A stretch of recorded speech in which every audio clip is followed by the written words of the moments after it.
Alright guys, welcome back to another one. We've got some more Square Enix shenanigans to talk about.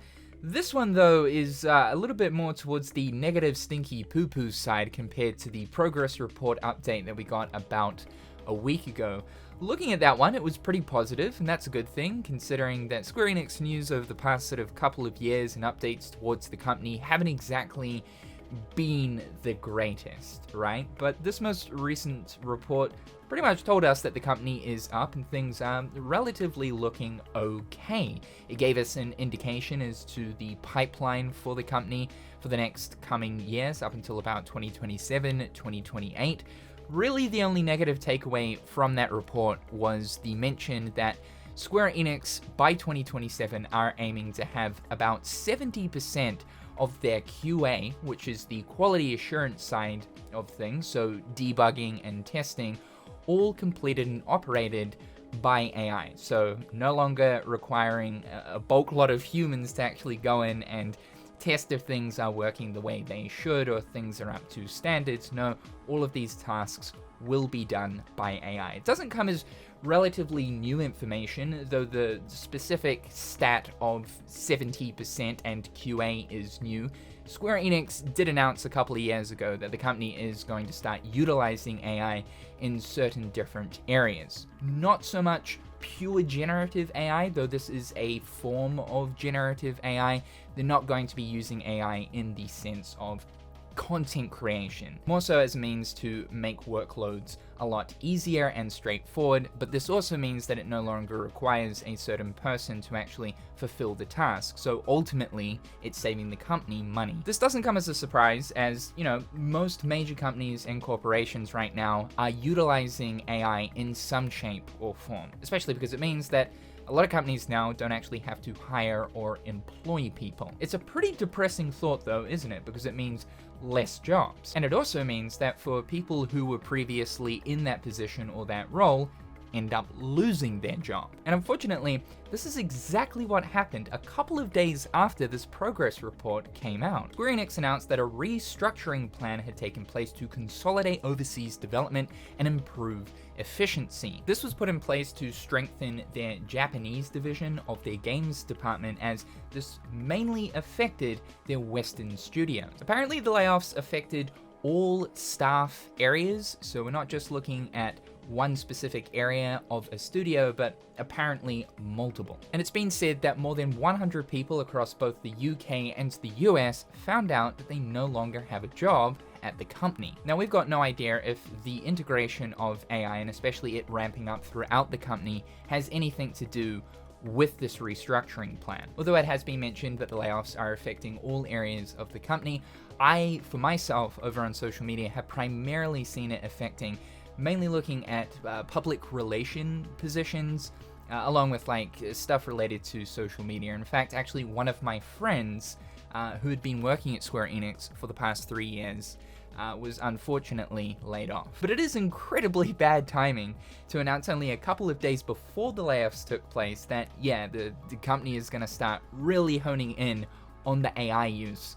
for specifically QA. I would say by 2027 there will be more aspects of Square Enix, and not just exclusively looking at Square Enix, but obviously all other companies in the known universe as well, where those roles will be sadly fulfilled by AI. Sadly, layoffs are incredibly commonplace within the games industry. It's proving to be one of the harsher work industries to involve yourself in, especially over the past 5 years. Just countless amounts of studios either completely closing down or mass layoffs taking place. Microsoft, Xbox, yeah, prime example of this happening almost consistently. And while a lot of these cases are generally because of financial restructuring, I think we're going to start seeing a lot of these caused through AI replacement. The bad news doesn't just end there though, because a few days ago, and this kills me so much because like, what are you doing? Yoko Taro, the director of the Nier series, recently sat down with 4Gamer as he was asked about what he's currently working on and if there's any updates on any of the projects currently in the pipeline. And his answer is so defeating. He said, "I often get told stuff like, why aren't you making a new sequel sequel to Nier, or Yoko Taro isn't doing anything. But that's because recently, a lot of projects I was involved in got discontinued midway through development. I've actually been working on some stuff, it's just that it never ended up seeing the light of day. I got paid for it, so I personally have no issues with that. That is such a Yoko Taro thing to say. But people seem to think that I haven't been doing anything just because none of the work I've done is being released. So one of the big things that has taken place for Square Enix over the past year and a half was the announcement that the company ended up suffering a $140 million loss due to the cancellation of a ton of games that were in development. This is dubbed content abandonment. This comes as part of Square Enix's new business direction, the whole reboot and reawaken. They've pretty much got a new criteria now where they want to focus more so on quality, and I respect that. I'm actually really excited for the Square Enix future, where they are more careful about what they're investing their money into, because there has been a lot of garbage that's been releasing over the past 5 to 8 years. And I personally put a lot of trust and faith into Square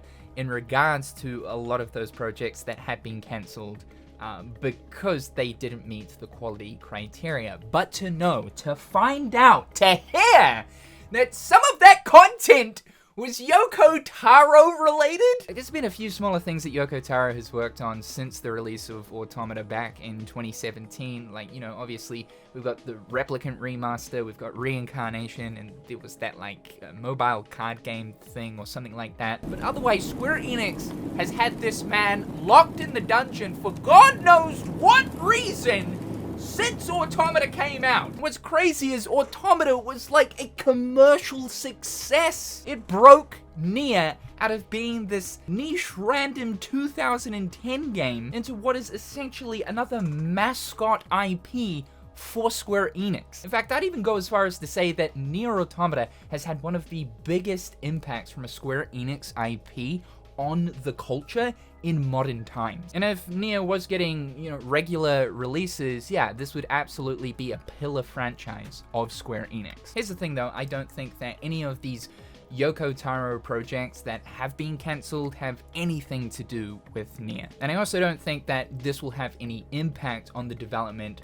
of whatever Yoko Taro's secret project is. By the way, back in May of this year, it was confirmed via Famitsu that currently right now, Yoko Taro as well as Kichi Okabe and Takahisa Tora are currently working on a project, the prime members from the development team of Automata. So I'd say, yeah, that project is probably well and truly still in development, and no doubt it relates to whatever the next Nier game is. But the reason why these comments exist about Yoko Taro not doing anything is simply because there really hasn't been anything substantial or major come from Yoko Taro, since 2017.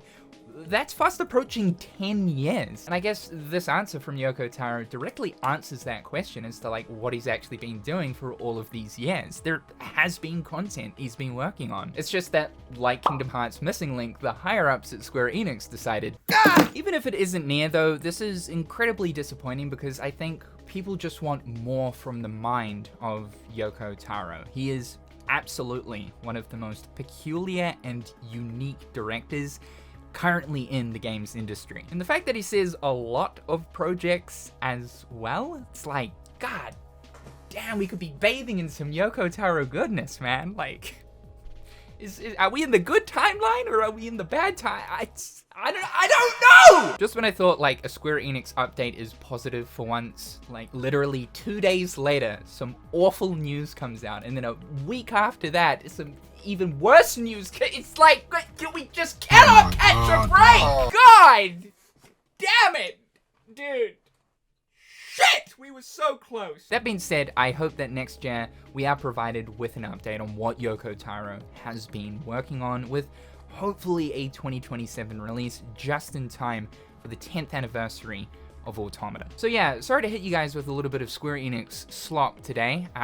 Not exactly the greatest stuff. Right now, I'm just, crossing my fingers, my toes, and my nuts that this new phase that Square Enix is going through, the new things that are being put in place are for the greater good, and by 2027, 2028, we start to see like a real improvement starting to surface from the company. Thank you guys so much for tuning in to today's video. Be sure to slippity slap that like button and subscribe if you haven't already. Big shout out to my wonderful patrons and YouTube members. I appreciate the support. I hope you're all having a fantastic day, and we'll talk again real soon.